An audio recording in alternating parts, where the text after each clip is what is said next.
नमस्कार, मैं हूं अंजलि और आप देख रहे हैं समाचार 24 लाइव।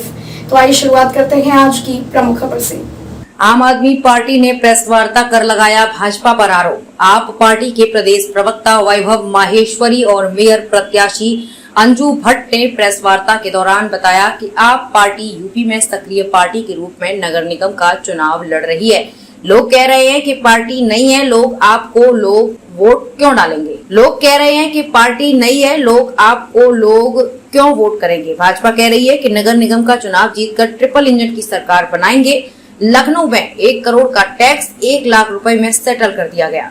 140 करोड़ रुपए खर्च करने के बाद भी सफाई नहीं हो रही है। 3 कूड़ों के पहाड़ दिल्ली में खड़े हो गए थे, जिससे बीजेपी को दिल्ली से जनता ने उखाड़ फेंका। वहीं आप पार्टी की मेयर प्रत्याशी अंजू भट्ट ने कहा, राणा प्रताप रोड पर फाउंटेन लगने थे 12 लाख की लागत से, मगर उद्घाटन के बाद फाउंटेन का पता नहीं। लखनऊ में मैं सिर्फ रिबन काटने के लिए नहीं हूँ। लखनऊ में मेयर को कूड़ा प्रबंधन के बारे में कोई जानकारी नहीं। एक जगह से कूड़ा उठाकर दूसरी जगह डालना कूड़ा प्रबंधन नहीं होता है। लखनऊ नगर निगम सिर्फ अपनी जेब भर रही है। लखनऊ से संदीप श्रीवास्तव की रिपोर्ट।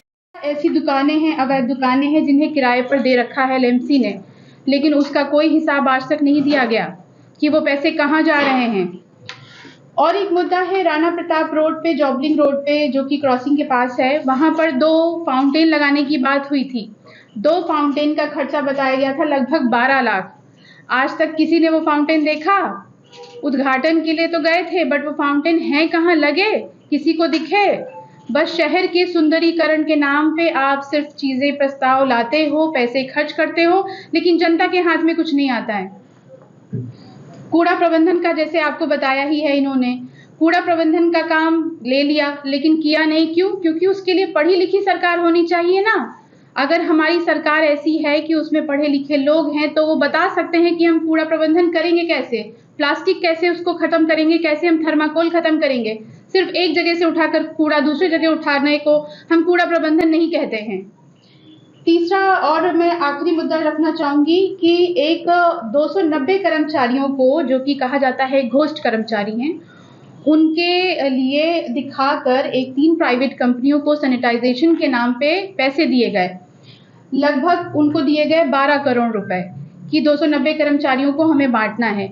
ना उन कर्मचारियों का कोई पता है, ना उनका कोई लिस्ट है, ना वो जिंदा है।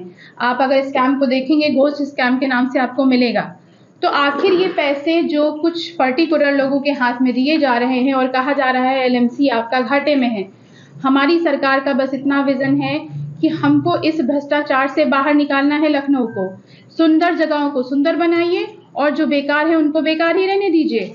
गंदी बस्तियां वैसे ही हैं, नालियां वैसे ही हैं। हमारा पुराना लखनऊ जो हेरिटेज कहा जाता है, जिसके लिए दूर दूर से आते हैं लोग घूमने, जिससे फंड मिलता है नगर निगम को, वो हमें क्यों नहीं मिल रहा है? क्योंकि वहां कोई पैर नहीं रखना चाहता है। आप जो खूबसूरत पहले से है, आप उस पर ध्यान दे रहे हो। आप सभी पत्रकार साथियों को बहुत बहुत नमस्कार, अभिवादन।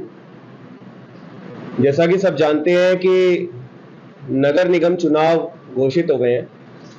नगर निगम, नगर पंचायत, नगर पालिका के चुनाव पूरी यूपी में लड़े जा रहे हैं और आम आदमी पार्टी एक प्रमुख नवोदित राष्ट्रीय पार्टी के तौर पर उत्तर प्रदेश में बहुत समय से सक्रिय पार्टी के तौर पर इन चुनावों में लगभग सभी सीटों पर ये चुनाव लड़ रही है।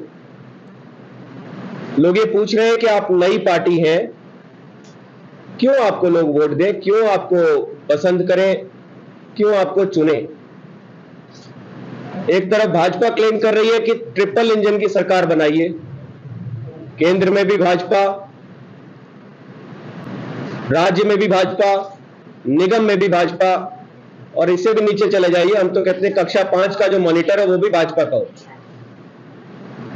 लेकिन उसके बाद ये तीनों जगह पर, चारों जगहों पर, हर गली में भाजपा के व्यक्ति के जीतने का पब्लिक को क्या असर होता है, पब्लिक को क्या मिलता है, वो आज सुबह एक आई हुई खबर जो आपके माध्यम से हमको मिली थी, जिसकी वजह से ये जरूरी लगा कि एक प्रेस वार्ता की जाए। खबरों में अब तक लिए बस इतना ही। मिलते हैं फिर ऐसी ही बड़ी खबर के साथ। तब तक के लिए नमस्कार और देखते रहिए समाचार 24 लाइव।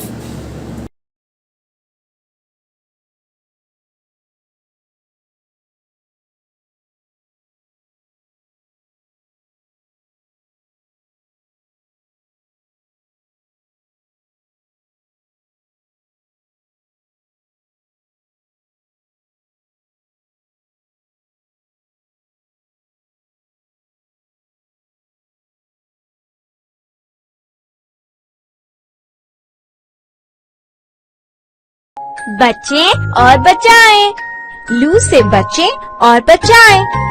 तो बच्चों याद रखना, गर्मियों के दिनों में धूप में न खेलें क्योंकि लू लग सकती है, ठीक?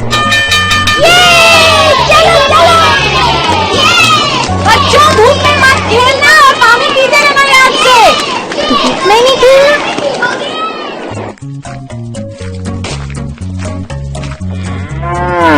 दादाजी, ये आप क्या कर रहे हो? क्या हुआ गौरी को? कुछ नहीं बबली, बस गौरी को छाव में खड़ा करके उसे याद से पानी पिला रहा हूँ। लू चल रही है ना? लू चल रही है, लू चल रही है। टीचर ने भी बोला है कि धूप में मत खेलना।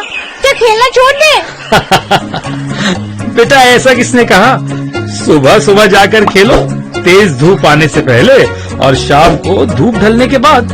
ओह, पर याद रहे, हल्के रंग के ढीले कपड़े पहनना, सर ढक के रखना हमेशा और पानी शरबत वगैरह पीते रहना। बस यही नहीं है, हल्का और पौष्टिक आहार भी जरूरी है इसमें। कच्चा प्याज, सत्तू और दही जरूर शामिल हो।